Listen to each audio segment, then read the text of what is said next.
A mais um episódio do Don't Panic, It's Organic, na nossa playlist Hanging with the Pros. E nessa semana a gente tem um entrevistado muito especial. Ele foi eleito profissional do ano de SEO na Abrad, abre parênteses, ganhou de mim lá no... Eu estava no shortlist também, parabéns, Vitor, não cheguei a dar, que eu estava fora do país na época. Ele está na Cadastra desde 2012, começou lá como gerente. Hoje é diretor de SEO e BI, tô correto? Porque eu vi algumas coisas ali no LinkedIn, CRM e tal, eu vou com o que eu vi aqui. Mas, pessoal, para quem não conhece, senhoras e senhores, Vitor Magalhães ou Vitor Rossini, como que você prefere, cara? Rossini Magalhães, qual que é o mais conhecido, velho?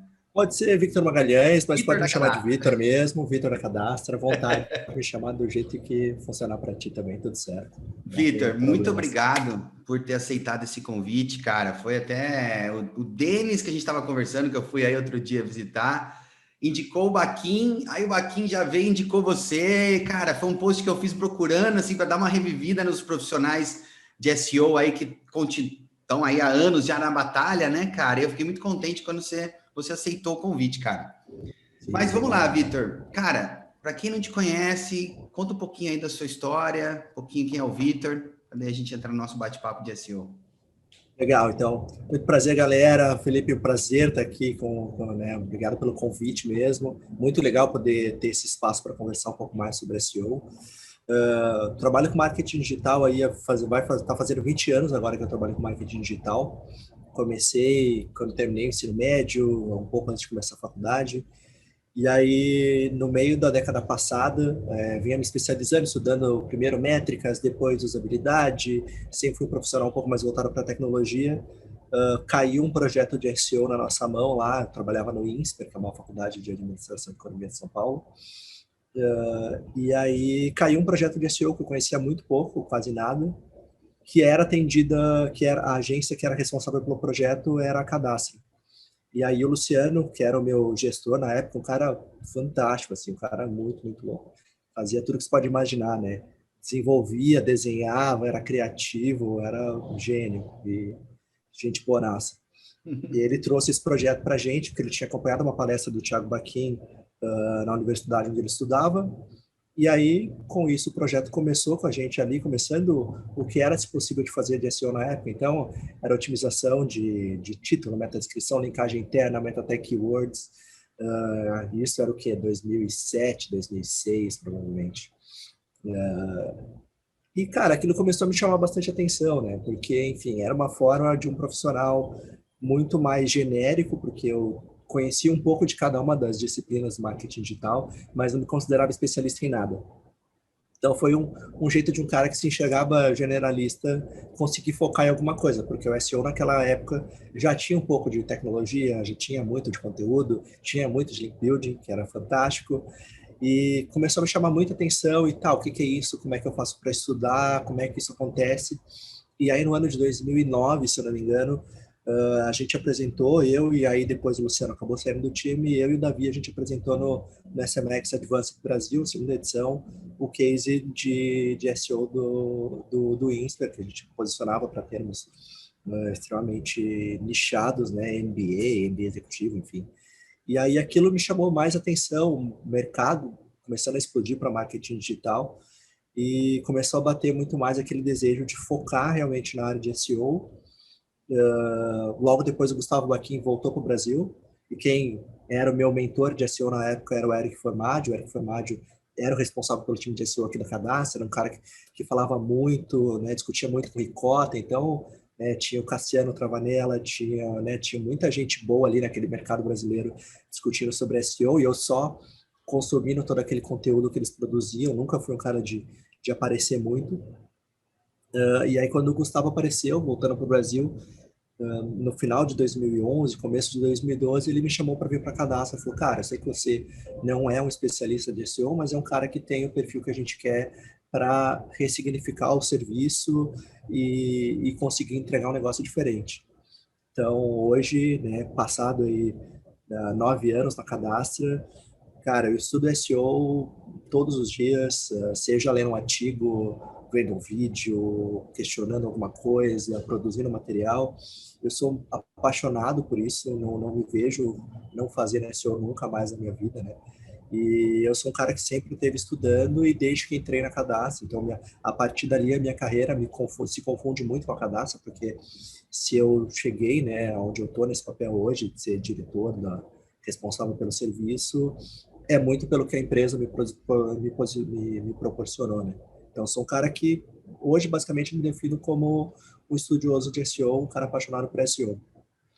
Cara, é fantástico, é muito bacana ver assim pessoas e poder compartilhar disso também, sabe, cara? Eu sou um cara que o pessoal no grupo do Slack às vezes tem coisa às 5 da manhã, porque como a gente tem agência lá na Inglaterra também, né? Na Red Hog nasceu lá, então eu começo muito cedo e já tô ali, às vezes, cara, como que não tem corte? Às vezes estou no banheiro, vendo meus e-mails, vendo alguma coisinha que veio ali, cara, viu um negócio legal, dou uma lida, já mando no grupo do Slack, cara. A pessoa fala, o Bazão tá lá no banheiro mandando as coisas dele lá. Turma, cara, eu tento estudar o máximo que eu posso também, eu sou meio paranoico com isso de, às vezes, cara, deixei de ler, deixei de acompanhar aquele webinar, o que está acontecendo ali do Search Engine Land a profissionais que a gente que segue, né, cara? Eu tenho essa... Ultimamente eu venho tratando essa paranoia, né, cara? Mas você tem isso aí também, cara, de falar, putz, meu, não estudei, tô perdendo.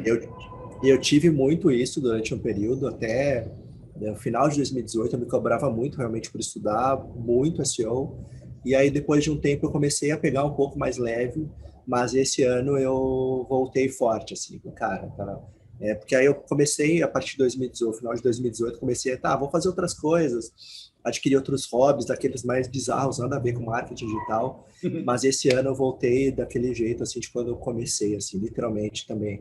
5 da manhã, 7 da manhã, aparece um conteúdo novo, estou compartilhando com o time, questionando, entendendo a aplicabilidade no projeto, seja pessoal, seja de um cliente nosso, entendendo o impacto de alguma coisa do mercado. E isso é realmente o que movimenta a gente, né? Isso é Entender o que SEO, né, está cara? rolando. É o que eu Isso é falo para SEO. minha equipe, também as equipes também. Meu amigo, se você não tá afim de estudar e ler e aprender, sério, vai procurar outro emprego, cara. Porque no SEO é isso, né, cara? Infelizmente, a gente, mesmo que tivesse, né, uma faculdade, por exemplo, de SEO, né, que é uma coisa que eu vejo muito. Hoje, né, eu fiz algumas entrevistas já para o canal que vão vir aí. E, cara, pessoas lá de fora, ninguém veio do SEO mesmo, né? Eu só nasci fazendo SEO. Eu venho de um background, você vem de outro. E é isso, né, cara? O mercado está em constante evolução. Cara, e dito isso, lá do, sei lá, porra, cara palestrou no SMX, galera. Para quem não conhece, um dos principais eventos de search que continua do mundo ainda. Infelizmente, acho que aquela versão de São Paulo foi a única, né, cara? Não tiveram mais. Tiveram 2 anos, eu Foram acho que 2 anos, 2008, né? 2009, se não me engano, não sei. Mas assim, isso é um marco, né, cara? Lá atrás, e já era super conhecido, é um evento muito foda. Mas assim, de lá para cá, ô Vitor, o quanto que você viu que o SEO mudou, cara? Qual que é a sua percepção? O SEO lá de, sei lá, do final dos anos 2000, começo de 2010, para agora, cara, mudou muita coisa, na sua opinião? Ele não existe, na verdade. O SEO é outro cara, realmente, há muito tempo, né? Do que se fazia ali até 2011, realmente, a gente teve que reconstruir. E é isso que foi realmente super interessante para mim, porque quando eu resolvi assumir uma carreira de profissional de SEO, a gente tinha acabado de ter, tinha acabado de sair um Panda ali em 2011, e aí logo em 2012 aparece um Pinguim, então as grandes atualizações que eu começar a ressignificar todo esse processo de tática, estratégias de SEO, principalmente focado em estratégia de conteúdo e estratégia de reputação, porque até então, cara, vamos criar link artificial, vamos pensar no que dá para fazer, keyword density, todas essas questões funcionavam super bem e eram táticas que geravam receita, funcionavam para SEO, tudo bem. Então, depois daquilo, realmente teve que se implodir o que era fazer SEO e ressignificar mesmo, se aquilo fazia sentido para o mercado, para o cliente, para todo mundo que atuava dentro do SEO.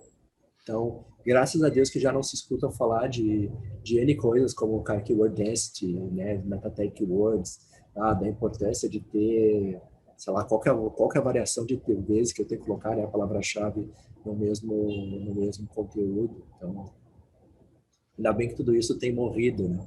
Né? Eu acho que antigamente era muito mais como eu vou manipular, e hoje é mais como eu vou ganhar a confiança do Google, né, cara? Que leva a gente Perfeito, para esse perfeito. lado, experiência do usuário e tal, que a gente vai tocar nesse ponto. Mas, cara, em inglês tem uma expressão que é o One Man Club, ou seja, aquele jogador que jogou só em um time. Carlos Puyol no Barcelona, Xavi, são uns que me vem à cabeça. E você tem essa característica, né, cara? Desde 2012, em 9 anos, à frente do SEO da Cadastra. Como que foi essa evolução, esses 9 anos, não só profissionalmente, mas também como que você reagiu ou lutou contra as tentações das oportunidades, que acho que devem ter muitas, né? Porque trabalhando numa agência como a Cadastra, num expoente, gerente, diretor de SEO, deve pipocar coisas assim direto, né? Como que foi essa trajetória, esses 9 anos e o que vem pela frente aí, cara?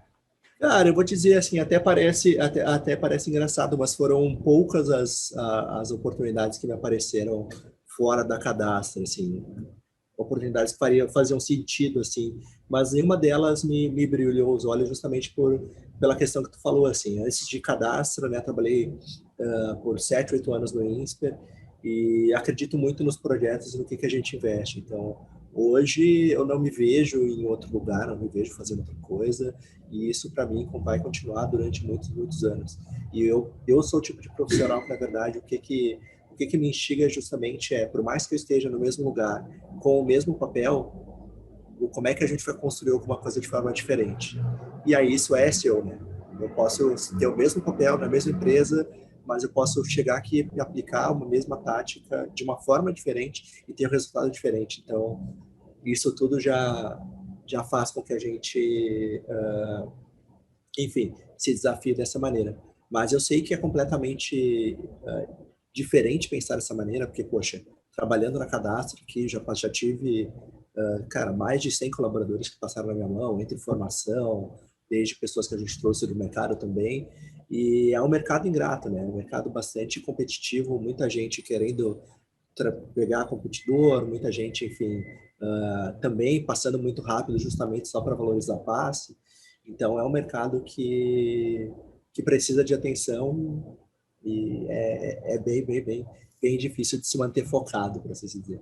Sei bem, cara. Eu tenho uma coisa assim que eu já na época que eu estava na SEO Marketing, né? Depois que eu voltei, vim da Red Hog, vou sair, enfim.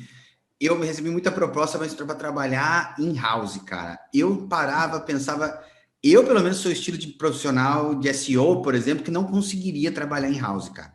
Porque o fato Sim. de eu pensar que eu vou ficar todo dia naquele mesmo projeto, o que me motiva, o que me tira da cama todos os dias é, cara, hoje eu tenho 10 projetos para resolver. Hoje eu tenho que, sabe, coordenar isso aqui, ajustar aquilo ali, falar com o cara de link e falar com reunião com o cliente. Eu, se um dia sentar numa sala e ficar só em um projeto, cara, eu acho que o projeto tem que ser muito, muito, muito desafiador, senão eu entendi e caio fora, cara, independente do salário. Não sei você, Ah, cara. não, eu concordo contigo, assim, às vezes pega um conteúdo assim e fala, cara, esse tipo de tática funcionaria muito bem, sei lá, no pessoal, agora que você está morando aí em Santa Catarina, né, funcionaria muito bem com o pessoal de Angelone, né, isso daqui funcionaria com o pessoal de Divino, que faz parte do mesmo grupo, pô, isso daqui funcionaria com Smiles, então funcionaria com outro parceiro nosso. Cada cliente é diferente, uma realidade diferente, uma tática completamente diferente. Então, tu olha para a tática, olha para o contexto do cliente, e isso é muito mais fácil, para mim, pelo menos na forma como a minha cabeça opera, funciona muito melhor. Se eu estivesse olhando dentro de um negócio, eu acho que eu perderia em capacidade criativa. Cara, eu concordo plenamente contigo. Eu compartilho a mesma opinião, na verdade. Cara, falando aí, você falou do mercado, né? A gente tá precisando de atenção, o mercado tá evoluindo, demanda tá em alta. A gente estava aqui batendo um papo nos bastidores, né, cara? Que cofre de projeto, demanda, a gente está tendo que rebolar aí. E é uma coisa que eu tô notando que, sim, tá faltando profissional, sabe? Tem muito aí.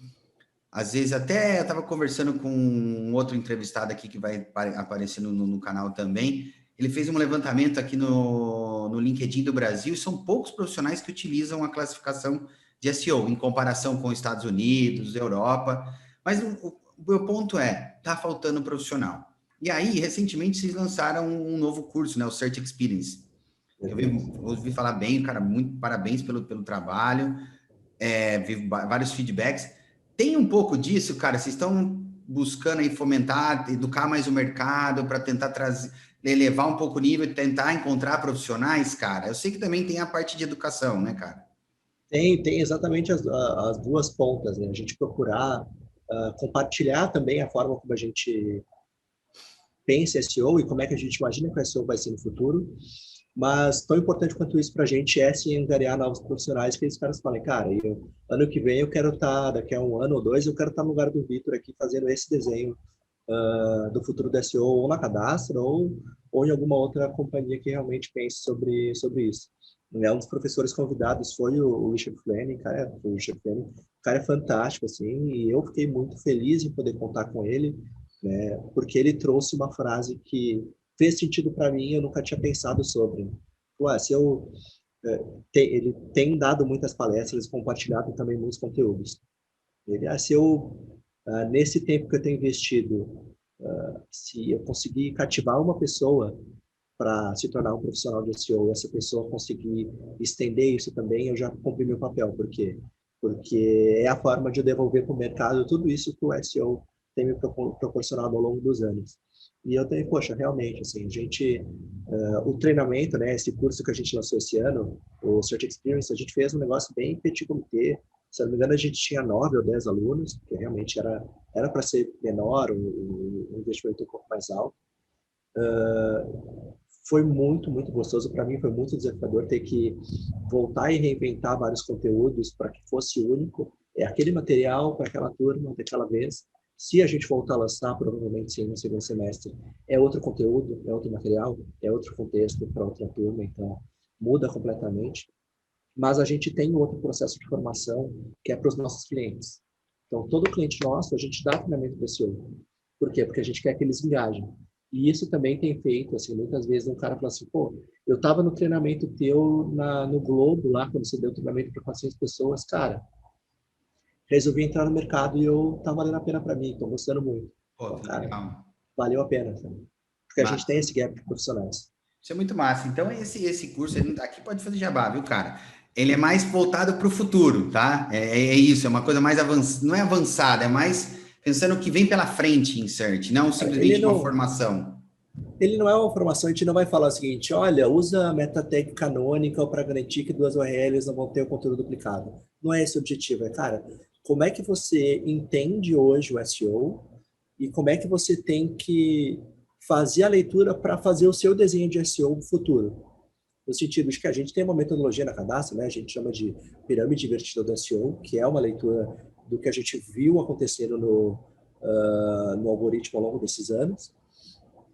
E tá, mas o que a gente vê para o futuro? E a gente traz esse desenho justamente para dizer, olha, a gente imagina que o futuro é para cá, né? É você realmente focar na experiência, é você entender quem que é o teu cliente, cada vez mais ter uma busca mais personalizada e mais adequada para essa pessoa, mas dado essas quantidade de variáveis e conteúdos e materiais que a gente está trazendo, o que você imagina para o futuro do SEO? Porque mais do que a gente entende, traçar o caminho que a gente quer, é justamente trazer para que a galera fale, cara, nunca tinha pensado nisso e eu quero poder responder dessa forma, né? E o que tem nessa bagagem de curso, né? Justamente, cara, esses 20 anos do Gustavo de bagagem, do Eric Formaggio, que veio antes de mim, todos esses profissionais trabalharam conosco, mas a gente investe muito em evento externo, né? Não só Brasil, a gente teve ótimos eventos de SEO, RD, eu adoro ir na RD, é muito bom. A gente teve Search Masters do Brasil também, né? Que infelizmente teve uma reduzida, o pessoal resolveu focar no outro evento, mas é muito bom. Mas, claro, Moscou. Eu fui em 7 edições do Moscou. 2012, 2013, 2014. 2014 foi na segunda-feira depois da final da Copa do Mundo. Né? Então, quando eu comprei o ingresso, a expectativa é que o Brasil esteja na final. Cara, eu prefiro ver o evento de SEO, porque o Moscou é excepcional. Se eu perder a final, o Brasil no final da Copa, estou feliz porque eu vou amanhã eu vou ver quem? Vou ver o Will Reynolds, vou ver a Leda Solis, vou ver Rand Fishkin. Então, imagina. Ó, dois desses três já tiveram aqui no canal, hein? A Leida e o... E a Leida. Dois caras. Estão atrás do Will agora, cara. É outro cara fantástico, velho. Cara, o Rand Fishkin, o Rand Fishkin tem uma história com ele super engraçada, assim. O Moscou são 3 dias de evento. E aí, o primeiro dia é pesado, né, de palestras pesadas, e eles fazem um evento externo muito para a galera poder interagir, assim, em vários bares de Seattle. Seattle maravilhosa, Júlio. Lindo, lindo, lindo.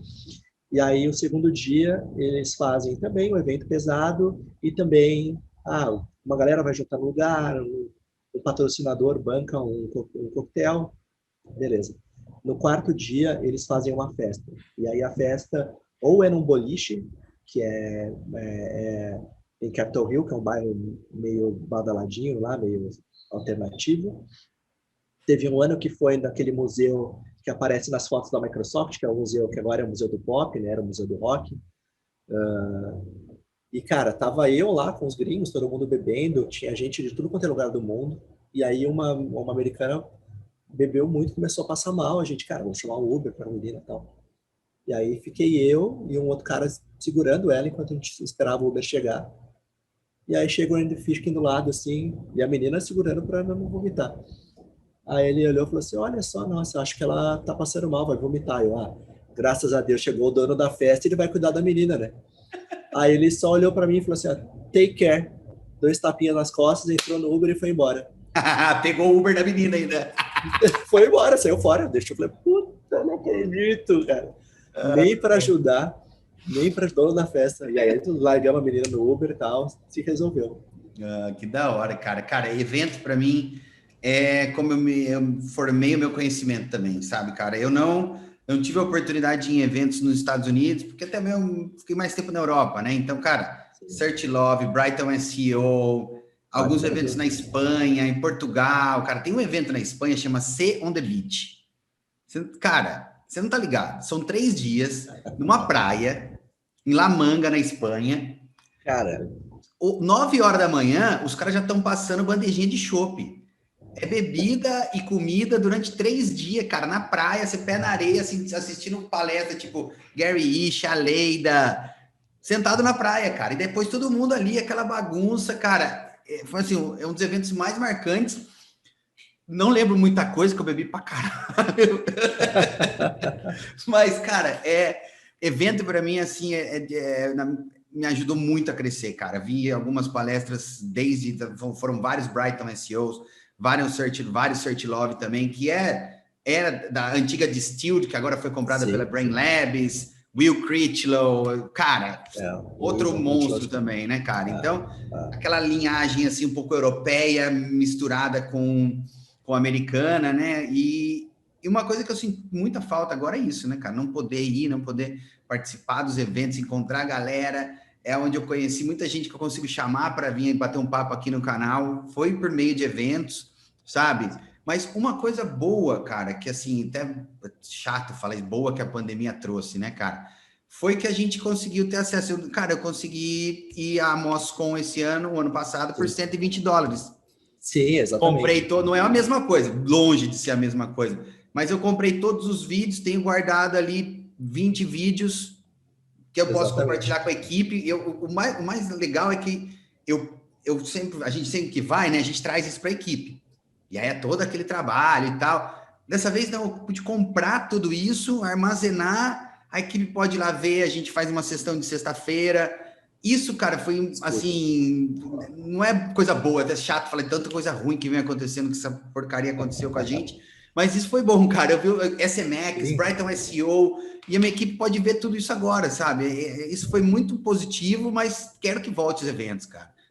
Sim, eu tô morrendo de saudade também, tô louco para poder ir em mais alguns eventos. A gente queria ter ido ano passado presenciar no Brighton, mas aí também pandemia fechou tudo. Porque normalmente a gente ia no Moscou. E aí o Gustavo chegou aí no Search Love, até no Link Love mesmo, que era aquela versão do Search Love só focada em Link Building, imagina isso em 2011, 2012. Mas, cara, não tem igual, não tem igual, não tem igual. E o Moscou, eu nunca vi um ambiente, um negócio tão bem construído assim em volta de um evento, porque eles pensaram tudo para que você interagisse e que fosse realmente super validado. O conteúdo são pouquíssimos em 7 edições que eu fui presencialmente que não foram excepcionais, assim, foram poucos que falaram assim, cara, não foi legal. Mas a maioria dos conteúdos são realmente para você chegar em casa e falar, puta, estou fazendo isso errado, vou testar isso aqui, começar de novo. E isso que nos ajudou muito realmente a ressignificar o negócio. O quanto que a gente investiu para escutar esses caras. Ele falou do Will Critchlow, cara, fantástico. O irmão dele, Tom Critchlow, eu vi ele Tom falar também. em 2012, ele falar, a última palestra dele de SEO, né, porque ele estava indo para o Google na época. Agora ele até voltou a falar, agora ele voltou a escrever, né? Ele tem um blog lá, MBA, SEO, MBA, SEO, SEO, MBA, não lembro agora. Mas está com os conteúdos bem bacanas. Cara, foi uma palestra, foi uma discussão com o Andy Fish em 2012 lá que foi absurda. A galera terminou aplaudindo em pé, assim, ovacionado. O cara era um bom, o cara é um monstro.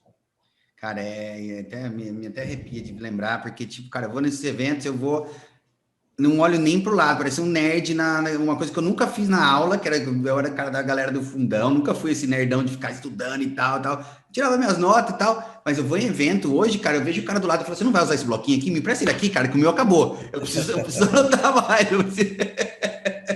E é foda, né, cara? É muito, tem hora que você sai tanto conteúdo que você até fica doido, né, Sim. cara?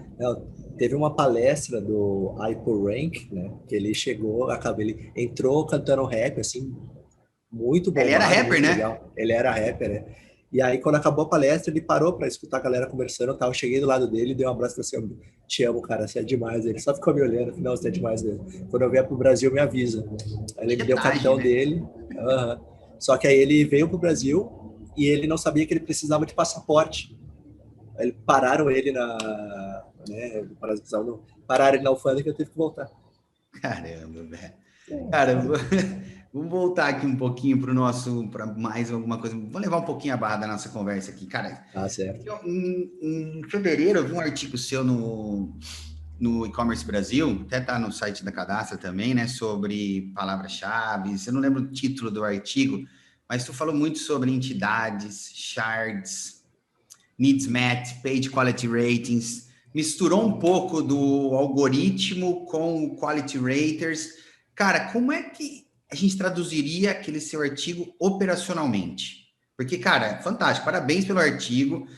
Eu lendo, eu falo, mano, entendo, mas tem muita gente que vai Sim, ler aquilo e fala assim, e agora? Eu faço o que com isso? sim. Legal, A legal. minha Qual tradução que era o, operacional daquilo ali.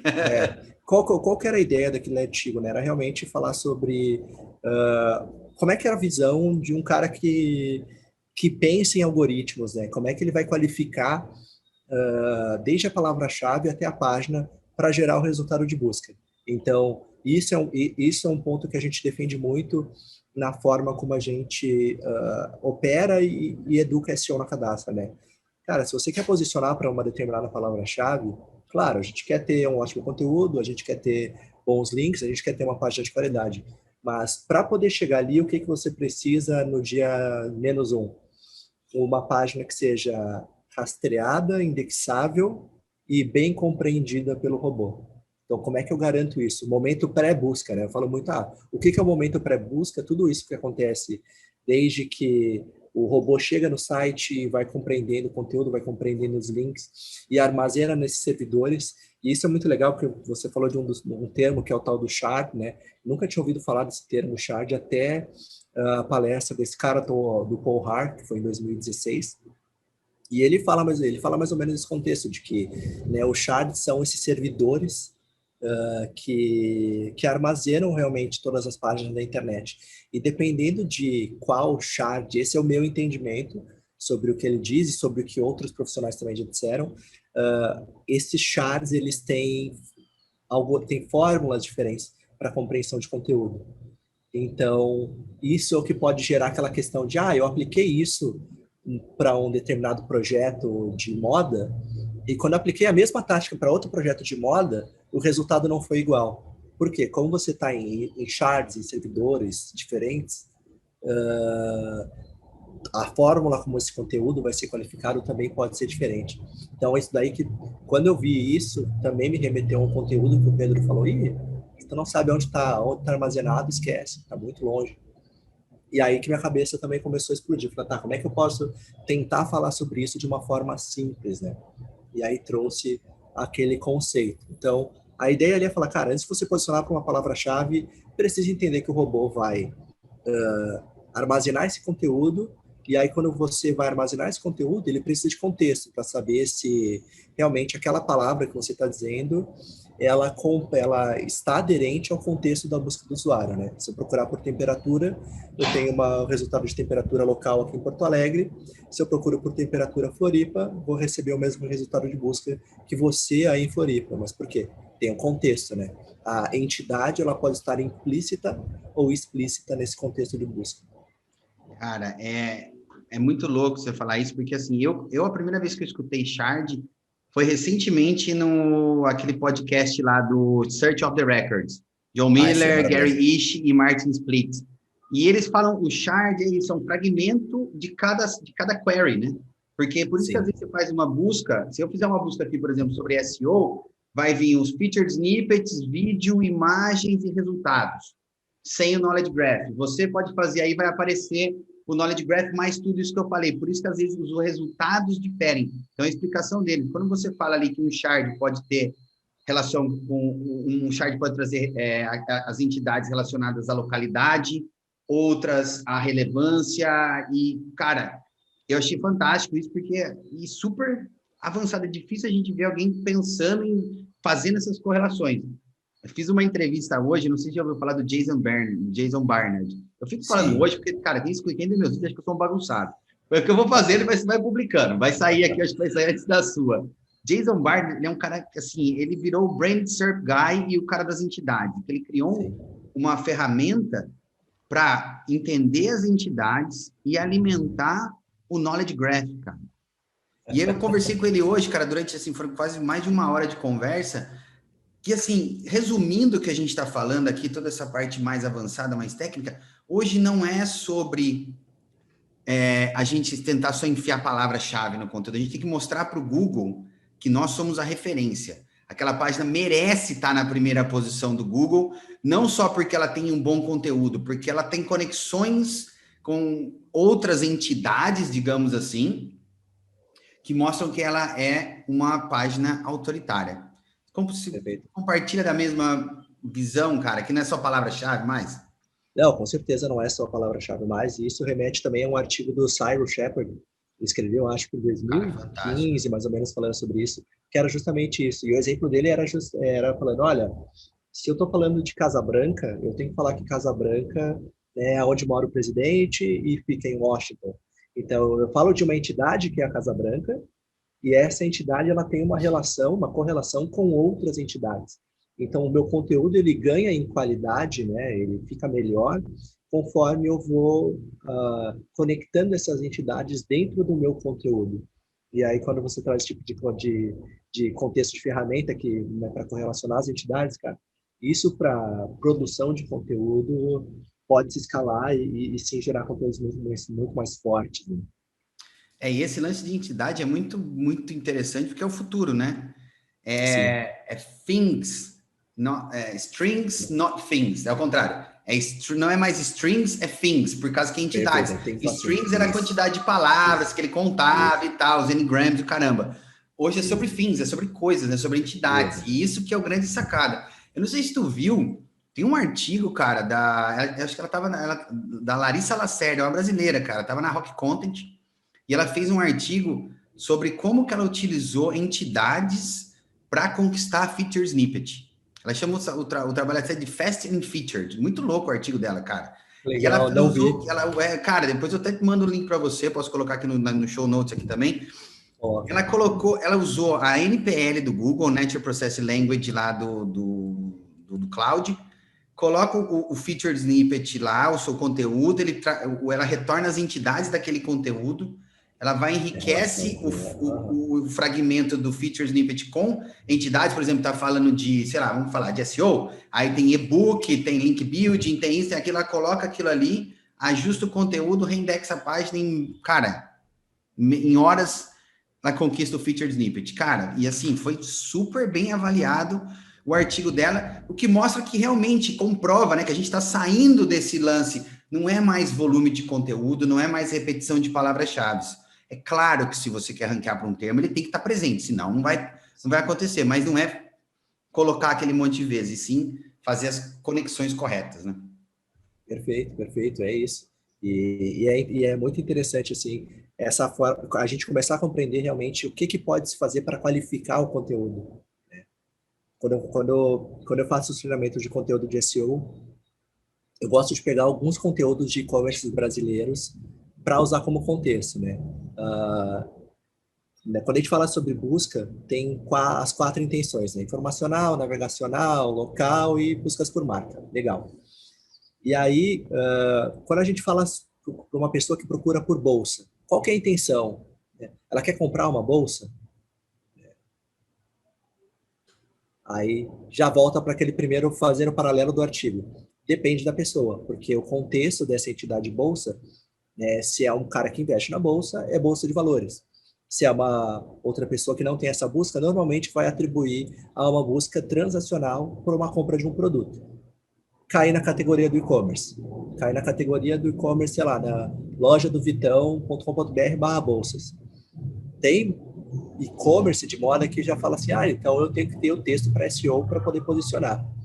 E eu uso um exemplo aqui de um e-commerce grande, que ele já não tem mais conteúdo, mas era exatamente assim, no Egito Antigo, a bolsa dos acessórios eram utilizados para demonstrar status. Cara, eu estou na página de categoria, eu quero comprar o produto e quero saber do Egito Antigo. Se eu quiser saber do Egito Antigo, eu vou procurar sobre o Egito Antigo, sabe? Eu vi não tem contexto. Site de vinho, tem até hoje site de compra de vinho, cara, que os caras colocam isso, sabe? Eu falei... Eu falei, gente, por quê, cara? Ainda nem nosso cliente, sabe? Eu olhei, sim. Na verdade, é concorrente do nosso cliente. Eu falei, cara, o que é isso aqui? Por que eu quero saber que a uva foi descoberta em sei lá quantos anos antes de Cristo? Exatamente, para que isso, né? Justamente para falar, não. Para eu posicionar em SEO, eu tenho que ter 950 palavras, né? E aí, o que eu vou fazer? Eu vou ter que falar sobre a história da uva, a história do vinho, a história... Mas, cara, não tem contexto para essa palavra-chave, para essa busca, para essa intenção. Se você vai fazer um post falando sobre, conheça a história da bolsa no Egito Antigo, aí beleza. Nesse contexto, sim. Para quem busca por isso. Para quem não, cara, tá fora de contexto, esse conteúdo não tem que existir.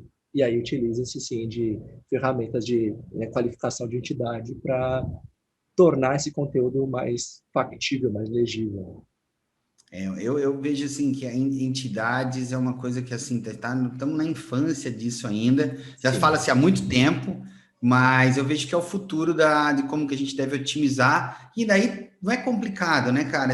Porque na verdade o Google está tentando fazer as conexões que o nosso cérebro humano faz. Então, às vezes, vai parecer o maior clichê da história essa frase em SEO, que é pensar como usuário.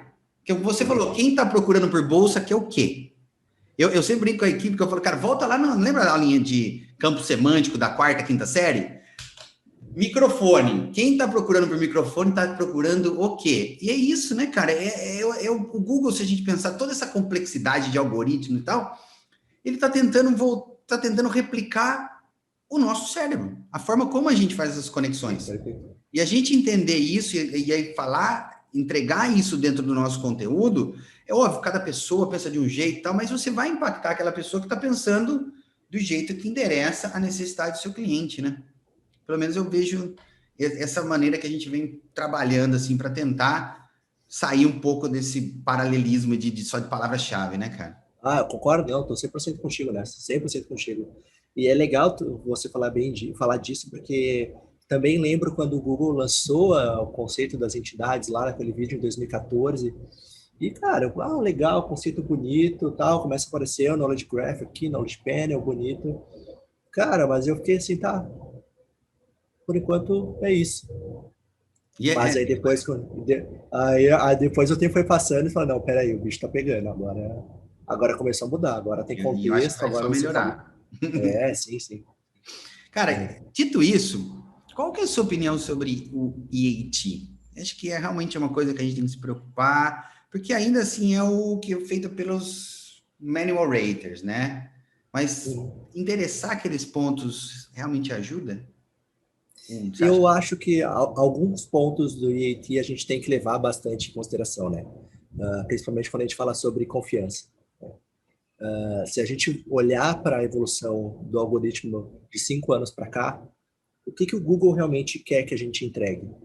Um site adaptado para o dispositivo, quer dizer, pode ser desktop ou mobile, pode ser responsivo, pode ser separado, tanto faz. É um site adaptado para o momento do usuário, né? Seguro, HTTPS veio em 2014, 2015 falando disso, e, claro, rápido. Então, se a gente olha ali um evolutivo da busca e as principais que a gente vê, que não eram aquelas, o Hummingbird, a nova versão do Panda, todas elas estavam muito qualificadas, muito relacionadas a esses pontos. Então, por isso que a gente vai falar, não, peraí, a confiança, o trustworthiness é um ponto, sim, importante. E aí, como é que você confere expertise a isso? A expertise, para mim, também vai conectar justamente na entidade. Então, para mim, o IT, ele é um contexto interessante que você pode explodir ele para usar de uma forma criativa. Pô, eu tenho que entregar um site confiável, com conteúdo confiável. E como é que tu gera isso? Justamente através da expertise do profissional. A gente vê um histórico da gente falando assim, não, Né? cara, conectando esses pontos. O Google tentou fazer isso anos atrás com o Google Plus, né? Pô, eu tenho um perfil no Google Plus e no Google Plus eu consigo dizer para quais sites eu escrevo. Isso começa a me taguear como referência em determinados assuntos. Isso seria, na época, teoricamente, um cara que iria substituir o que era o conceito de link e autoridade, né? Porque ali, sim, a entidade, a autoridade, tudo aquilo ia estar bem conectado. Mas, claro, Google Plus morreu, e aí Hellwalter. agora Quem não lembra do Hellwalter? maravilhoso. Hellwalter era a salvação do conteúdo. Era a salvação do conteúdo. E era isso, eu gostava muito de mostrar esse exemplo do Hellwalter, porque aí a gente viu o nível da loucura do gringo e o quanto que a gente era passivo em termos de SEO. Porque numa palestra do Cyrus Shepard, né, o carequinha, Carequinha. super engraçado, super gente boa, ele fez um teste de CTR com a foto do Hellwalter dele. Então, era foto com ele olhando reto com fundo verde, depois com fundo vermelho, o fundo rosa, e depois ele mudando a posição do olhar, depois um desenho, até ele descobrir qual foto dele melhorava o CTR. Então, esse era o nível de teste que os gringos estavam falando. E quando eles estavam assim, puta, mas será que tem que otimizar mesmo a página? Tempo de carregamento, acho que não ajuda tudo isso, não. Enquanto isso, a gente estava brigando para colocar na página do cliente lá o autor, né, cara? O autor, exatamente. O cara é isso. O quanto que a gente estava atrás desses caras. Mas eu vejo que, assim, hoje a gente está ganhando mais fácil essas batalhas, mas ainda continua difícil, né, cara? Assim, Sim, acho que processo de convencimento, entrar na fila ali principalmente quanto maior o projeto, maior a empresa, a gente tem que entrar na fila ali de TI, negociar, explicar e convencer por que tem que ser feito daquele jeito, né, cara? Mas eu vejo que, assim, a aceitação hoje vem acontecendo um pouco mais fácil, porque hoje, pelo menos nos projetos que a gente vem trabalhando, de uns bons 5, 6 anos para cá, eu notei que, assim, vem de marketing a demanda, vem lá de cima, vem top-down. Antigamente a gente entrava junto com o pessoal de TI e aí tinha que brigar ali para tentar alguma coisinha, óbvio que não é só parte técnica, né? Mas principalmente essa parte a gente tinha que brigar. Você notou isso também, essa mudança um pouco de que a gente conseguiu ganhar um pouquinho de espaço na sala ali? Sim, acho que a gente conseguiu ganhar espaço na sala tanto para discussão e também taxa de implementação, né? É um ponto bastante importante, justamente, do que se discute no, poxa, cara, ganhamos um projeto novo, qual que é a plataforma? Dá para fazer, não dá para fazer? É problema, não é problema? A TI tem capacidade operacional, mas a gente tem visto, assim, muita gente uma escalada boa para implementação e que bom, né? Também vi que a TI tem resistido menos, né? Os caras têm comprado mais projetos com a gente. Isso é legal. Assim, eu sempre tive a pegada de que, cara, deixa eu fazer. Vamos colocar deixa a gente entrar conecta eu no Git aí, deixa a gente ajuda, sabe? Eu vi que assim você acaba ganhando um pouco mais da confiança da TI, entre aspas, né? No sentido de que Às vezes os caras estão atolados, tem as metas deles e tal, não quer parar para fazer a coisa dos caras do SEO, chato pra caralho. Deixa a gente fazer então, ponha no Git aí, vamos tentar, e aí acaba fluindo, mas às vezes não, isso nem sempre acontece, né? Mas parte do nosso dia a dia de agência, né, cara? Parte daquilo que tira a gente da cama de manhã e fala, hoje eu vou convencer aquele cara lá, velho. Isso é uma das partes mais divertidas, é realmente a parte do processo de convencimento desses caras, principalmente os caras de TI, cara, a gente pode implementar, pode confiar, porque a gente sei do que eu estou falando, eu estudo isso há anos, tenho resultado, então vem comigo. Ou às vezes até, e tem cliente que, eu gosto de cliente que é mais maluco do que a minha equipe, Tem cliente que fala assim, cara, eu acho que se a gente fizer isso daqui,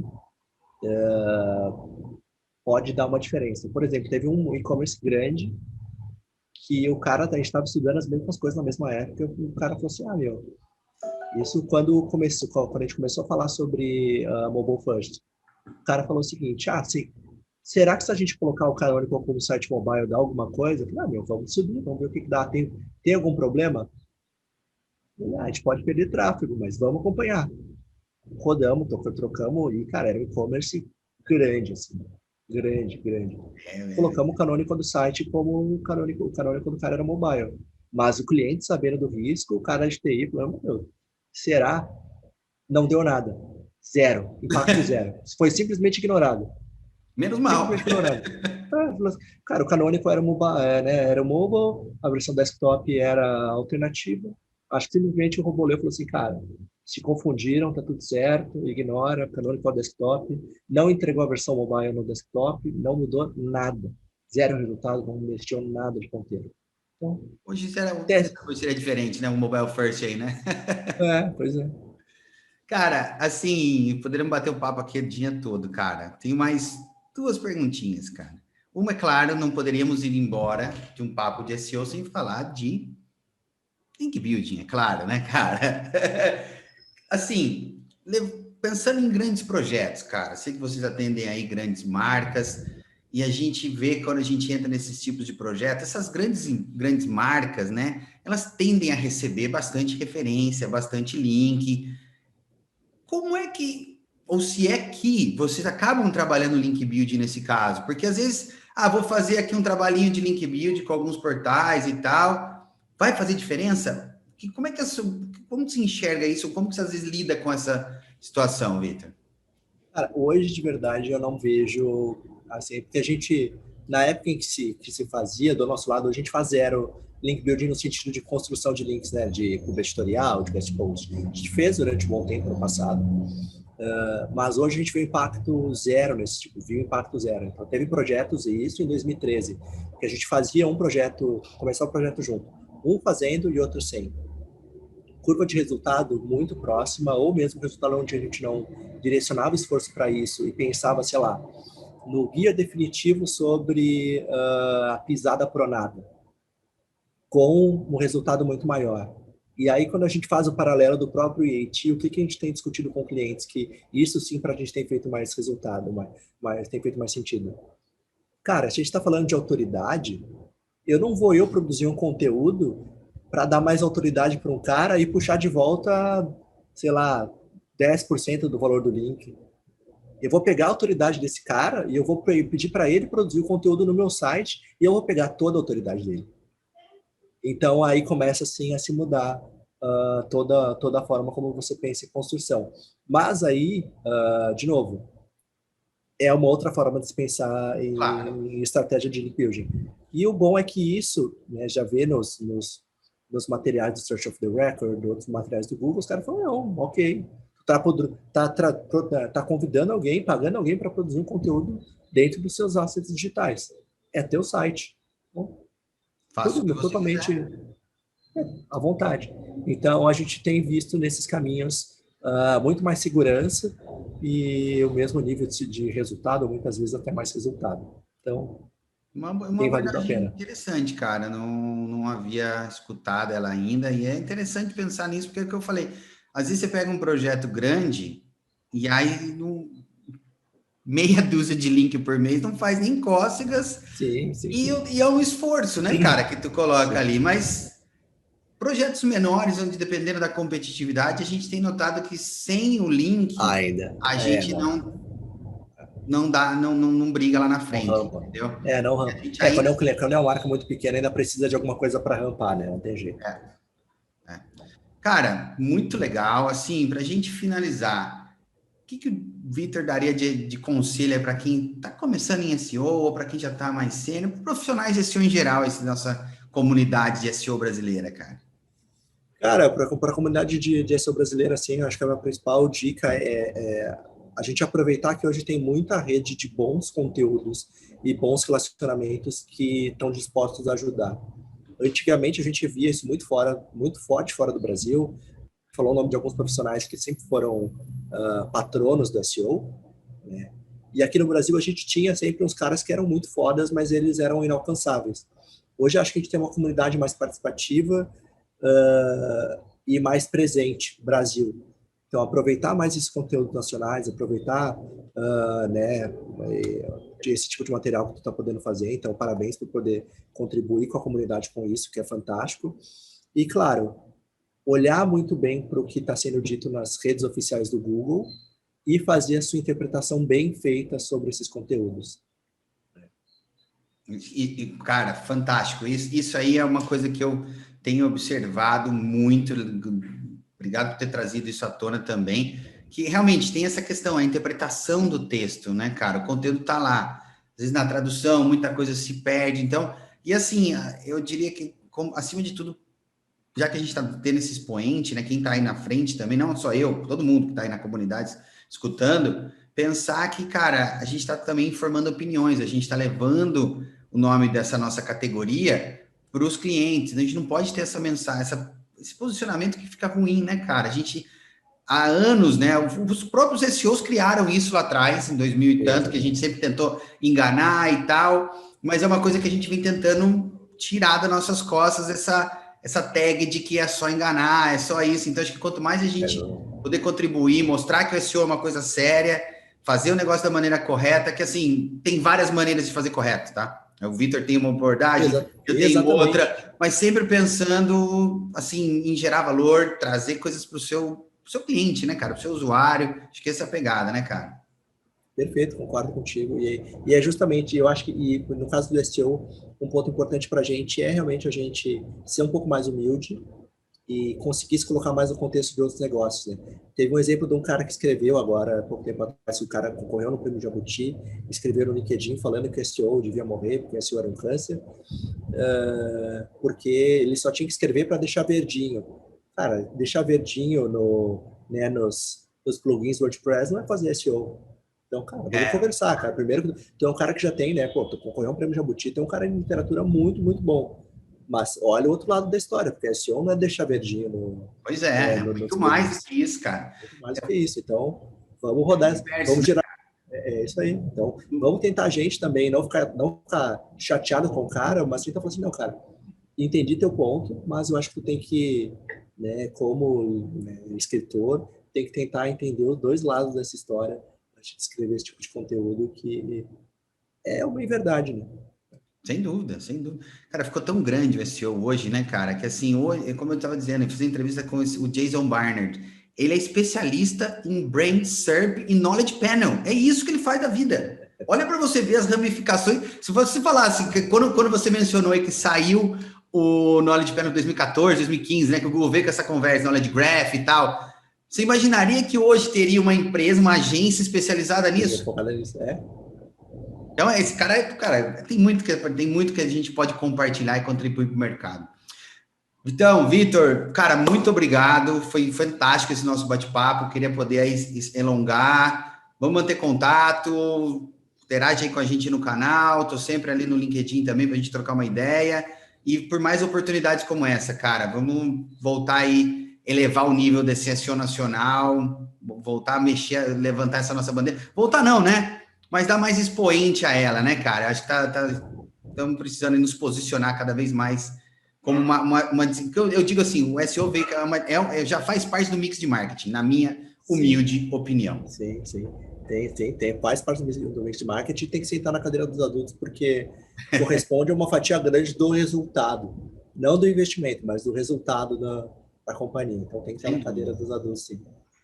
Muito obrigado pelo convite, conta comigo sempre. Parabéns de novo pelo tudo que você está movimentando no mercado, pelo programa, conteúdos e gente super importantes participando. Me sinto honrado de participar disso aqui também. Obrigado, cara.